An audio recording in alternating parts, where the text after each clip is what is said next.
Hoje vamos começar em 1 Timóteo capítulo 1, começando do versículo 2.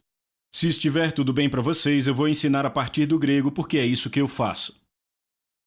Então Paulo escreve e diz a Timóteo, meu próprio filho na fé, graça, misericórdia e paz. E se você sublinhar essa frase, graça, misericórdia e paz, graça, misericórdia e paz, de Deus nosso Pai e Jesus Cristo nosso Senhor. E aqui encontramos o que chamamos de saudação normal de Paulo, onde ele diz graça, misericórdia e paz sejam convosco. Mas na maioria das cartas ele não usa a palavra misericórdia. Ele simplesmente diz graça e paz sejam convosco. E se lermos o que os teólogos têm a dizer, eles tentam entregar um significado profundo pelo qual ele usa essa saudação. Mas a razão para ele usar, na verdade, é bem simples. Se você é judeu, como saúda outro judeu? Você diz shalom, cujo equivalente grego é eirene, que é a palavra que ele usa aqui. Se você fosse grego, qual a saudação para outro grego? Você diria charis, que é a palavra graça? Então, assim como um judeu saúda outro dizendo shalom, um grego saudaria outro usando a palavra graça? Então, nesta sentença, Paulo fala para todo o mundo gentil e ele fala para todo o mundo judeu. Para aqueles que são gregos, eu digo graça. Para aqueles que são judeus, eu digo shalom ou eirene. E com esta sentença, Paulo abre a sua carta para qualquer um que é judeu e qualquer um que é gentil. Mas, em 1 Timóteo, 2 Timóteo e no livro de Tito, Paulo quebra sua saudação normal e ele insere a palavra misericórdia entre a graça e a paz. E nessas três epístolas, Paulo está escrevendo para alguém que está sobrecarregado pelo ministério. Por exemplo, em 1 Timóteo, Timóteo está sobrecarregado porque acabou de se tornar pastor da igreja, e a igreja está crescendo tão rápido que eles mal conseguem contar quantas pessoas estão sendo convertidas, quantas estão vindo para Deus. Paulo está escrevendo uma carta para Timóteo com sugestões práticas sobre como escolher líderes, como lidar com as mulheres na igreja. E 1 Timóteo é um livro sobre organização da igreja. A igreja estava crescendo. E Timóteo não precisava apenas de graça e paz, mas de uma misericórdia extra para o que ele estava enfrentando. Quando chegamos a 2 Timóteo, 3 anos estão entre 1 e 2 Timóteo.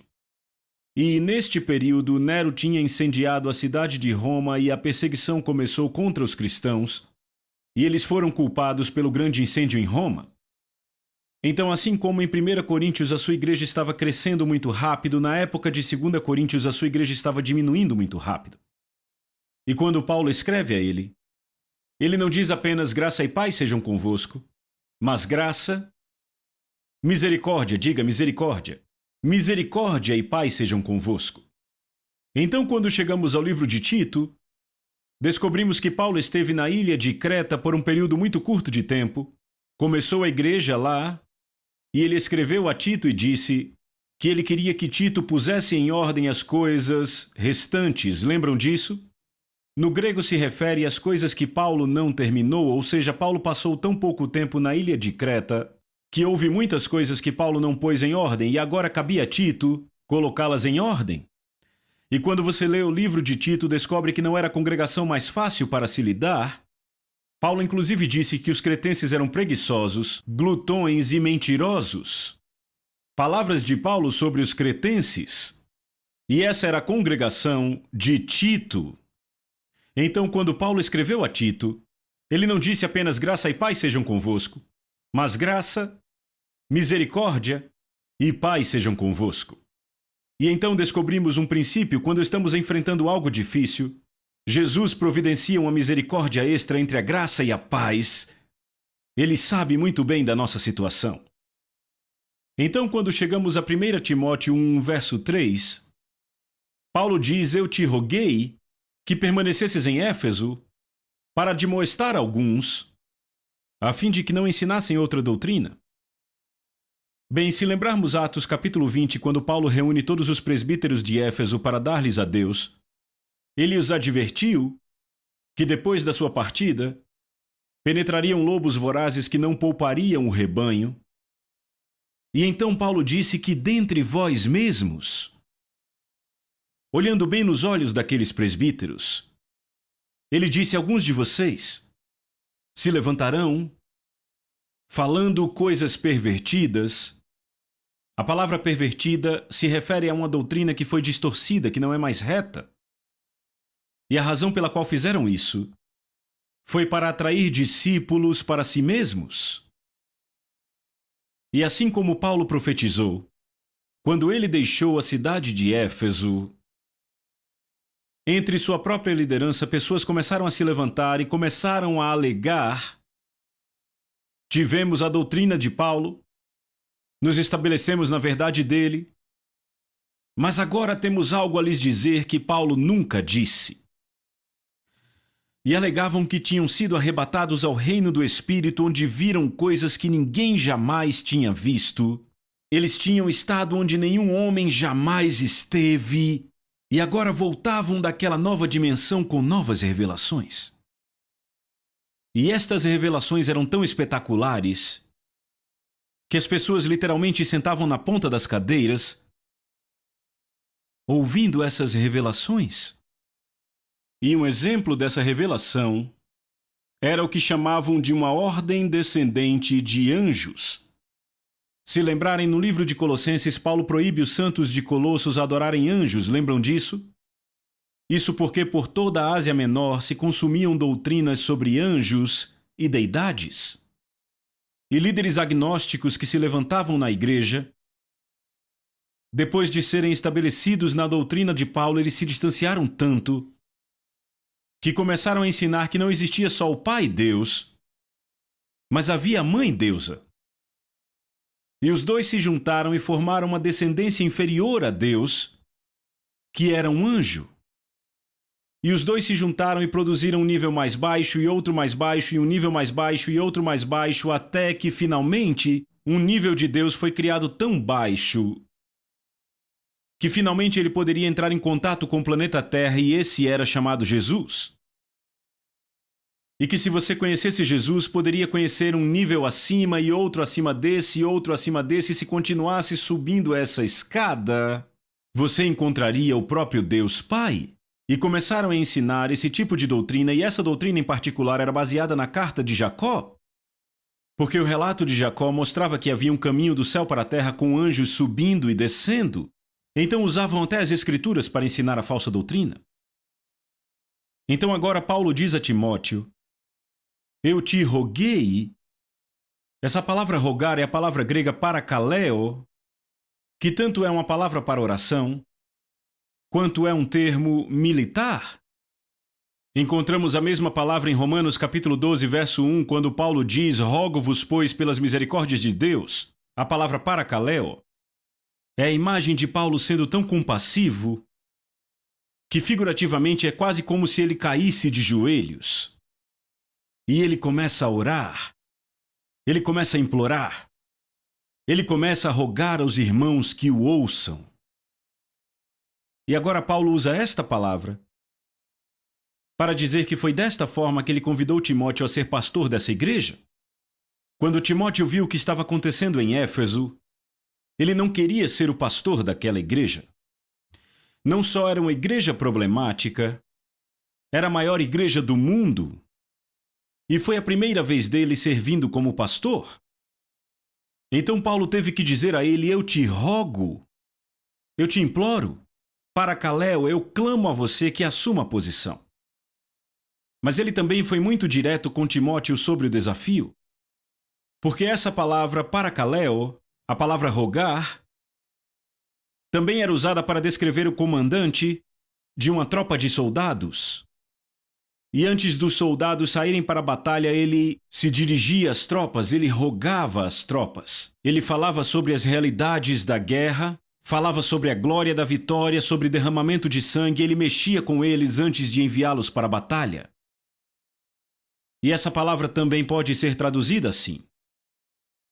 Então, por um lado, ele disse a Timóteo: a tarefa diante de você é grande, a batalha será enorme, e eu estou clamando a você que assuma essa responsabilidade. E Timóteo aceitou. E Paulo disse: eu te rogo, eu clamo a você, que permaneça em Éfeso, para admoestar alguns, que não ensinem nenhuma outra doutrina. Outra doutrina é a palavra heterodidáskalos. Eu vou escrever para vocês verem. Eu vou escrever como lemos, porque você não entenderia em grego, e escrevendo assim você pode anotar. É a palavra hétero. Reconhecem essa palavra? E então a palavra didáskalos. Eu quase escrevi em grego. Heterodidáskalos. A palavra hétero é de onde tiramos héteros. É de onde vem o termo. Alguém pode dizer? Heterossexual, ou seja, de um tipo diferente. A palavra didáskalos vem da palavra didasco, e a palavra didasco significa ensinar. Mas quando usamos isso com a palavra kalos, que descreve algo que é excelente, você descobre que não é apenas um ensino, mas didáskalos descreve um ensino brilhante, era ensinado com maestria. Então, o que quer que fosse falso que esses presbíteros ensinassem, eles empacotaram de uma forma muito boa. Paulo diz, não é apenas ensino, mas é apresentado com excelência, e o problema é que hétero é um ensino de um tipo diferente. Não é o que eu ensinei a vocês. Então esses líderes usavam o púlpito para ensinar falsa doutrina, e este era o problema no primeiro século. Mas quando vamos ao capítulo 4, verso 1, o Espírito Santo começa a falar do que vai acontecer na igreja no final da era da igreja. E este é o período em que vivemos. E ele diz no capítulo 4, verso 1, ora o Espírito afirma expressamente. A palavra afirma vem da palavra, alguém conhece essa palavra? Rema. Embora nesse caso em particular seja a palavra retos. E a palavra retos descreve algo que é explícito. Ou seja, o Espírito Santo está falando tão claramente que não há espaço para mal-entendidos. O Espírito Santo fala expressamente, o Espírito Santo fala explicitamente ou sem engano. Não há engano no que o Espírito Santo está dizendo nesse verso. Essa palavra retos não deixa espaço para mal-entendido. Agora o Espírito Santo fala claramente que nos últimos tempos, alguns partirão da fé, dando ouvidos a espíritos sedutores e doutrinas de demônios. Bem, você já viu no capítulo 1 que quando Paulo escreveu isso, ele estava lidando com falsas doutrinas? Mas agora no capítulo 4, verso 1, é quase como se o Espírito Santo dissesse, como se isso por si só já não fosse um grande desafio, deixa eu apontar o meu dedo para 2000 anos daqui para frente e contar a vocês o que acontecerá perto do final da era da igreja. E Paulo agora diz, o Espírito fala, com termos específicos, com uma linguagem impossível de não se entender, que nos últimos tempos, repitam, últimos tempos, e temos duas palavras para últimos. A palavra eschatos, e é de onde tiramos a palavra escatologia, o estudo dos últimos tempos, e ela descreve o fim. Então temos a palavra austeros, e esta palavra austeros é a palavra que é usada nesse texto. Se fizéssemos um quadro para mostrar o fim dos tempos, dizendo esta é a cruz, e esse foi o dia em que o Espírito Santo veio, em Atos capítulo 2, verso 17, isto inicia a era da igreja, que também é chamada os últimos dias. Os últimos dias é um período de tempo de 2000 anos, que começou com o derramamento do Espírito Santo e vai durar até o arrebatamento da igreja. Você ainda acredita no arrebatamento da igreja? Bem, a palavra eschatos descreve o fim definitivo, descreve esse período aqui. No entanto, a palavra austeros descreve o que resta desse período. Não são apenas os últimos tempos, mas são os últimos dos últimos dias. O que sobra disso? Então o Espírito Santo está apontando seu dedo lá para o futuro, dizendo, deixa eu contar o que a igreja dos últimos tempos vai enfrentar. E ele diz, nos últimos tempos, alguns, o que ele diz? Partirão. Se você está notando, a palavra partir é a palavra planos. E a palavra planos descreve uma partida muito lenta e metódica. Note que ele não diz alguns abandonarão a fé. Ele não diz alguns rejeitarão a fé. Mas ele diz alguns partirão. Um processo muito lento e metódico também usado nesse texto é a palavra fistemi, que descreve dar um passo de cada vez para sair. Um pequeno ajuste é feito, então outro pequeno ajuste é feito, então muito lentamente, ao longo de um grande período de tempo, esta pessoa ou esta organização ou esta igreja mudou a sua posição completamente. Eles não rejeitaram de pronto o que estavam fazendo, não rejeitaram de pronto o mover do Espírito, ou o ensino da palavra, mas fizeram uma pequena adaptação e outra pequena adaptação e outra e outra e outra e outra, até que o que se tornaram não se parece em nada com o que uma vez foram. Eles partiram, não abandonaram, nunca apresentaram rejeição clara, mas muito lentamente, de forma metódica, começaram a mudar a maneira de pensar,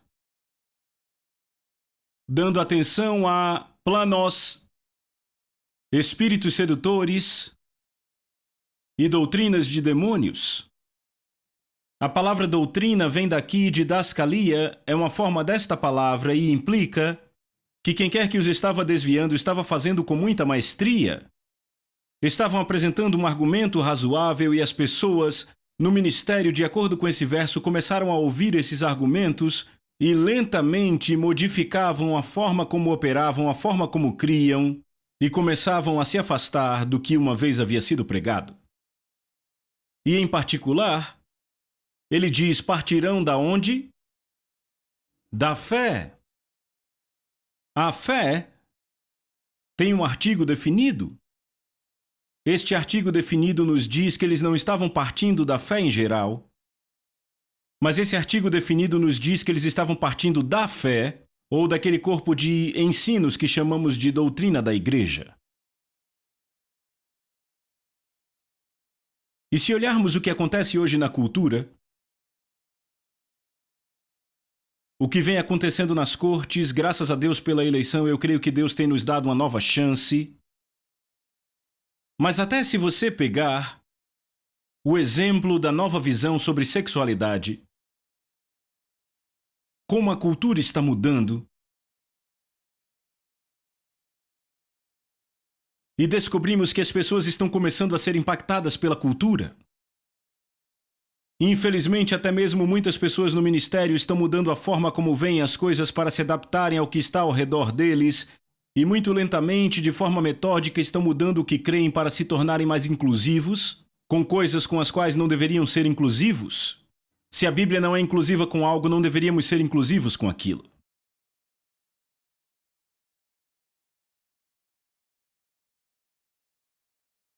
Então agora Paulo descreve o que Timóteo vai enfrentar. Ele diz que ele tem que tomar o controle dos ensinos heterodidáscalos, daqueles ensinos com maestria, mas que são diferentes, que não devem ser aceitos. E agora ele nos diz, capítulo 4, verso 1, o Espírito Santo afirma expressamente, sem nenhum erro, que no que resta de tempo, alguns começarão a lentamente se modificar até que saiam do ensino são e claro das Escrituras e comecem a dar ouvidos. A palavra grega é proseko, que significa virar a sua atenção para o outro lado. Espíritos sedutores e doutrinas de demônios. Certo, esse é o problema. Qual a solução? A solução para aqueles de nós no ministério é encontrada no verso 6. Como respondemos a uma cultura que está mudando? Como respondemos a pessoas que não conhecem mais a Bíblia? E a propósito, quando viajamos pelo país, fica claro que a ignorância bíblica está crescendo nessa nação.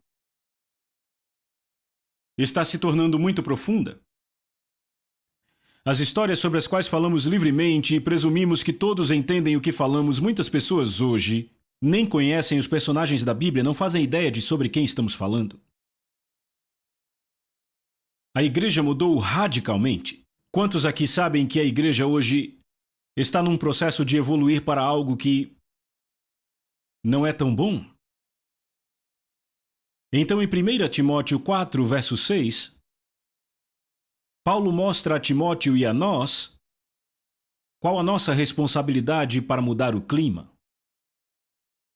Então, no verso 6, ele diz a Timóteo: expondo estas coisas aos irmãos, serás bom ministro de Cristo Jesus. Eu quero saber quantos aqui usam a versão King James ou a nova versão King James. Bem, as versões mais antigas trazem a ideia de expor estas coisas aos irmãos. No entanto, algumas versões mais modernas já trazem a ideia de sugerir estas coisas aos irmãos. Mas, para ser honesto, tanto as versões antigas quanto as mais modernas erram o alvo juntas. A palavra usada aqui é a palavra upotithemi. Se você está anotando, anote. A palavra upo significa embaixo ou debaixo. E a palavra tithemi é uma palavra básica e significa estabelecer, pôr ou posicionar uma fundação. Estabelecer, pôr ou posicionar uma fundação. E quando você põe essa palavra no verso 6, onde ela está localizada, ao invés de dizer, expondo estas coisas aos irmãos, o grego, na verdade, está dizendo upotithemi, os irmãos. Uma tradução literal seria: se você for para debaixo, upo, dos irmãos, e tithemi, colocar uma fundação debaixo deles, você será um bom ministro de Cristo Jesus. E aqui Paulo nos dá a nossa tarefa. A nossa tarefa é ir debaixo das pessoas e pôr uma fundação sob as suas vidas. Agora, normalmente, quando se constrói uma casa, o que se constrói primeiro? Você constrói a fundação e daí constrói-se sobre a fundação. É assim que naturalmente se constrói uma casa. Mas não é assim com a casa de Deus. Na casa de Deus, você prega a mensagem para pessoas não salvas e elas vêm para Cristo, Pedro diz, imediatamente. Agora são pedras vivas e, embora essas pedras vivas tenham sido ajuntadas pelo Espírito Santo, elas não têm fundação, não sabem o que é a Bíblia, não sabem o que é doutrina, não sabem de nada. Então você tem a estrutura de pessoas, mas elas não têm fundação. Então a nossa responsabilidade é vir upo debaixo dos irmãos e então tithemi, pôr uma fundação debaixo deles. Esta é a nossa responsabilidade. Quando eu vejo a minha responsabilidade em Moscou e vejo que muitos que vêm à nossa igreja vêm de um passado comunista ou de um passado ateu, minha responsabilidade não é construir um ministério que os impressione ou fazer algo para trabalhar nossa reputação. Nossa responsabilidade é ir até essas pessoas, ir debaixo dessas pessoas e pôr uma fundação debaixo de suas vidas para que construam sobre ela. E essa é a responsabilidade de todos nós. E mais do que isso, a palavra upotithemi está no tempo contínuo, ou seja, não é algo que você faz uma vez, é algo que agora você é chamado, e pelo resto do seu ministério, você estará upo debaixo dos irmãos tithemi, pondo uma fundação em suas vidas. Toda vez que alguém vem a Cristo, a sua responsabilidade é pôr uma fundação debaixo da vida dele. Quando você atua no casamento das pessoas, está pondo uma fundação debaixo da vida delas. Este é o nosso chamado. E de fato Paulo diz, se você upotithemi os irmãos, se você vier sobre eles e puser uma fundação debaixo deles, você será o quê? Que tipo de ministro? Um bom ministro. A palavra bom é a palavra kalos. E a palavra kalos descreve algo que é superior. De fato, era usada para descrever especialistas em arte. Pessoas que tinham um olho excepcional para encontrar peças de arte. E elas andavam por uma galeria e observavam todas as maravilhosas peças de arte, apreciavam todas, mas finalmente chegavam ao final da galeria e havia uma peça de arte tão deslumbrante que capturava totalmente a atenção deles. E esta é a palavra kalos. Mas então a encontramos no contexto do verso 6, o que nos diz não que Jesus é um especialista em arte, mas Jesus é um especialista em ministros. E ele anda pela igreja. E ele olha para esse ministro e aprecia o que ele está fazendo. E ele olha para outro e outro e outro e outro, mas quando Jesus vê um ministro que, o Potithemi, que está sob a igreja, lançando a fundação sobre a vida das pessoas, isso é tão kalos, é tão excelente, que Jesus para, pois isso cativa totalmente sua atenção.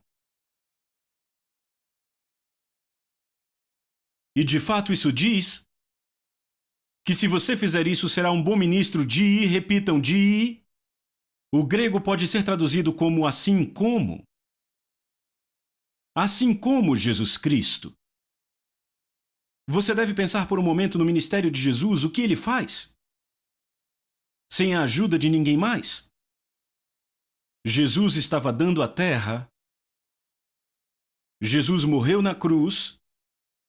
Ele entregou a sua vida para lançar uma fundação debaixo da terra, debaixo das pessoas. Jesus deu tudo o que ele tinha para dar. E quando nos damos desta forma, isso nos torna mais semelhantes a Jesus Cristo, é o que Paulo está dizendo. Mas algo é muito importante, além disso, ele usa a palavra ministro. Bem, é aqui que estamos, numa conferência de ministros. Qual é essa palavra ministro? Está pronto para escrever algumas coisas? A palavra ministro, há 3 palavras para ministro no Novo Testamento. E todas essas 3 se referem a quem somos. A primeira palavra, e se você está anotando, anote isso, é a palavra doulos. E essa palavra doulos pode ser traduzida como ministro, pode ser traduzida como servo,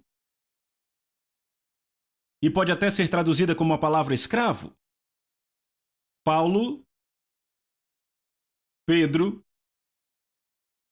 Tiago e Judas, todos usam esta palavra para descrever a eles mesmos. E esta palavra em particular, doulos, traduzida como escravo, servo ou ministro, descreve alguém que é totalmente engolido pela vontade de outra pessoa. Se você é o doulos de Cristo Jesus, significa que você rendeu todo o controle da sua vida a esta pessoa. E essa é uma palavra do Novo Testamento também traduzida como ministro. A segunda no Novo Testamento, temos a palavra uperetas. E encontramos essa palavra em 1 Coríntios, capítulo 4, no verso 1. Em 1 Coríntios, capítulo 4, verso 1, Paulo diz: se vocês querem saber o que pensar de nós, pensem em nós como ministros de Cristo. Se lermos em grego, ele diz: pensem em nós como uperetas. Agora, essa palavra uperetas, o que significa? Na verdade, é uma palavra para remador de porão. De fato, algumas traduções modernas podem usar a palavra remador. E ela descreve o homem que é designado para ficar no porão do navio e que se torna um motor da embarcação. E era designado para um banco com 4 outros escravos, então eram 5 por banco. Você pode se perguntar por que Paulo usou essa palavra, mas há muita imagem nesta palavra. Aqui temos uma imagem do ministério quíntuplo. 5 no mesmo lugar trabalhando juntos. E um grande remo é dado a cada um deles e o trabalho é remar e remar naquele barco. E eles se tornam os motores da embarcação. Então você olha isso e diz, Paulo está querendo dizer, se vocês pensarem em nós, pensem em nós como os motores da embarcação, porque fazemos o que fazemos para que o corpo de Cristo avance. Mas é claro, temos um problema, que os passageiros no convés, alguns querem navegar sozinhos. Estão sempre reclamando, a igreja não está crescendo tão rápido, talvez não estejamos na visão, porque não podemos ir um pouco mais rápido. E na verdade, se eles saíssem do convés e viessem aqui para baixo pegar um remo conosco, faríamos muito mais rápido.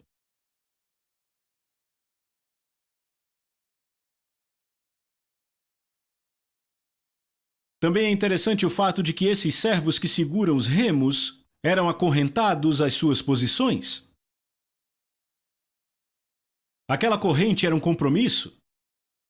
Se o casco do navio furasse, os passageiros no convés podiam pular em pequenos botes e escapar, mas você que está lá embaixo afundaria com a embarcação. Da mesma forma, quando você é o cabeça ou um ministro na igreja, você carrega uma responsabilidade que os passageiros não carregam. Se o navio afundar, você afunda com o navio.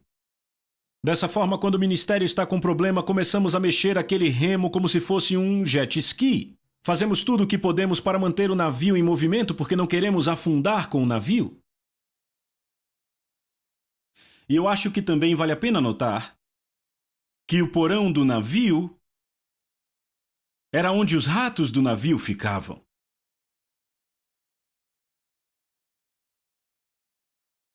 Os ratos do navio não incomodavam os passageiros, mas davam um jeito de ficar perto dos homens que estavam fazendo todo o trabalho, que estavam remando o navio.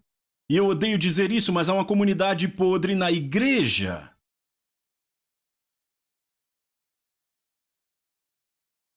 E eles dão um jeito de chegar perto daqueles que estão dando tudo o que podem para fazer o navio se mover. E Paulo usa essa palavra, e em 1 Coríntios 4:1 é traduzida como a palavra ministro. Mas então aqui, em 1 Timóteo capítulo 4, verso 6, a palavra ministro é a palavra diaconos. Alguém conhece essa palavra? Onde vemos essa palavra? Atos, capítulo 6, onde é traduzida como a palavra diácono. A palavra diácono ou diaconos é a palavra dia. Se você está anotando, a palavra dia é em favor de. E a palavra konos descreve a comunidade. E se você junta essas palavras, descobre que se você é um ministro, porque aqui é traduzida como a palavra ministro, você é aquele cuja vida foi entregue em favor da comunidade. E de onde Paulo tirou essa palavra é muito importante. Era uma palavra técnica usada na comunidade local para descrever uma classe específica de indivíduos que era dada à comunidade e o seu trabalho era servir, e pelo resto de suas vidas deviam servir a comunidade. Não era uma posição de alta classe, mas uma posição de serviço. E esta é a palavra que Paulo usa, falando a Timóteo, quando ele diz, expondo estas coisas aos irmãos. E agora você entende que o grego na verdade diz, se você upotithemi, se você vier sob os irmãos e colocar uma fundação debaixo deles, você será um diaconos superior de Jesus Cristo, alguém cuja vida foi entregue completamente. Você não é apenas uma pessoa que tem dons, mas você é o próprio dom entregue à igreja. Não temos vontade própria. Somos aqueles que foram dados. E Paulo diz, se você servir assim, será um bom ministro. O que ele diz? De Jesus Cristo. E uma tradução melhor seria, você será um bom ministro, assim como Jesus Cristo. E então ele diz, alimentado com as palavras da fé e da boa doutrina que tem seguido. Alimentado é a palavra grega entrefo, que significa provar, comer, engolir, digerir, receber completamente.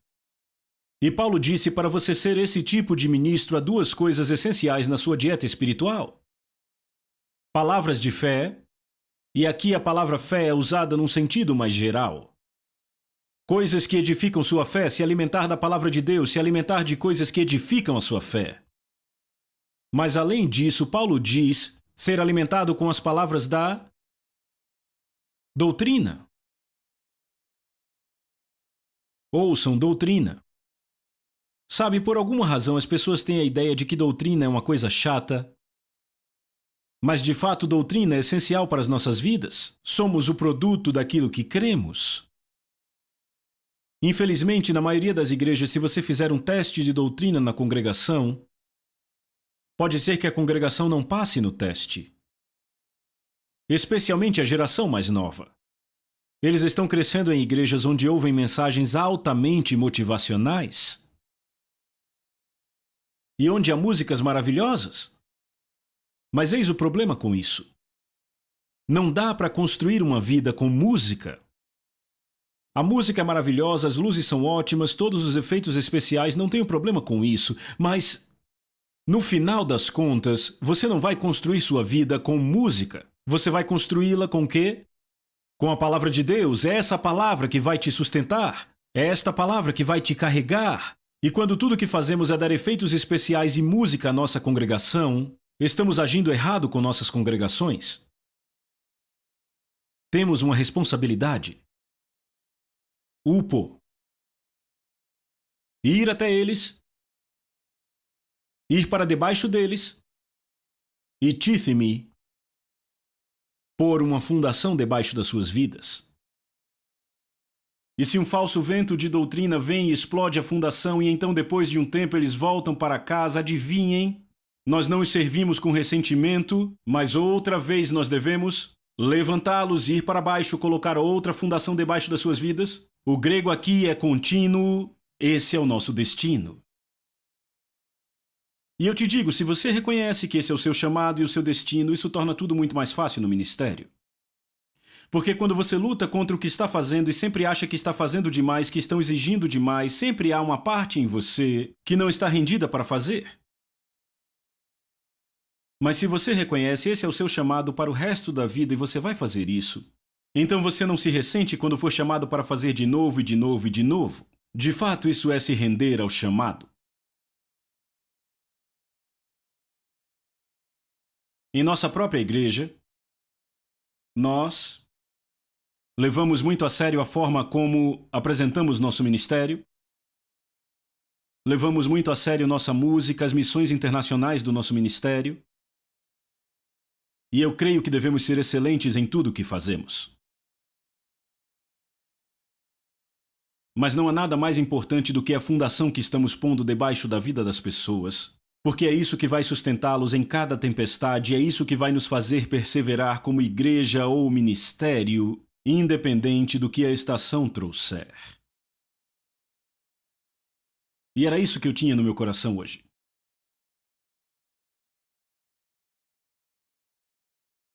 Eu quero que você ponha sua mão sobre seu coração, quero orar por você. Pai, te agradecemos em nome de Jesus, porque você nos chamou para servir nos dias finais do final dos tempos. Senhor, declaramos e cremos que somos equipados para a tarefa. Oramos, Senhor, para que você nos ajude a pôr as pessoas numa fundação sólida. Senhor, que você nos ajude a manter o foco no objetivo. Que não sejamos influenciados pela cultura na sociedade ao nosso redor. Te agradecemos pela unção do Espírito Santo, que nos capacita a fazer essa obra. Te damos graças por tudo isso, em nome de Jesus. Amém.